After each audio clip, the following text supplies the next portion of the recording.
BD news অ্যালার্টের আরও একটি সংবাদ সংযোগে আপনাদেরকে স্বাগত।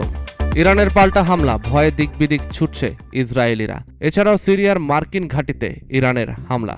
ইসরায়েলের হামলার জবাবে ইরানের হামলা অব্যাহত রয়েছে। দক্ষিণ ইসরায়েল ও জেরুজালেম অঞ্চলে সতর্কতামূলক সাইরেন কিছুতেই থামছে না। এসব অঞ্চল থেকে ইসরায়েলি বাসিন্দারা দিক বিদিক ছুটছে।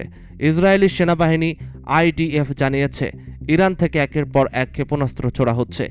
এরই মধ্যে লেবানন সীমান্তবর্তী এলাকাগুলোতেও সাইরেন বেজে উঠেছে। জেরুজালেমে সাইরেন বাজার শব্দে নেসেটের আইনপ্রতারা আশ্রয় নিতে ছুটে যান। ক্ষেপণাস্ত্র হামলার কারণে সংশ্লিষ্ট এলাকার বাসিন্দাদের বোমা আশ্রয় কেন্দ্রে অবস্থান করতে নির্দেশ দিয়েছে ইসরায়েল কর্তৃপক্ষ। IDF জানিয়েছে, আরও ক্ষেপণাস্ত্র আঘাত হানতে পারে। মধ্য ইসরায়েলেও সাইরেন বাজতে পারে যে কোনো সময়। এবার সিরিয়ার মার্কিন ঘাঁটিতে হামলা করল ইরান। সিরিয়ার উত্তর পূর্বাঞ্চলীয় হাসাকাহা প্রদেশে অবস্থিত যুক্তরাষ্ট্রের সামরিক বাহিনীর একটি ঘাঁটিতে হামলার ঘটনা ঘটেছে।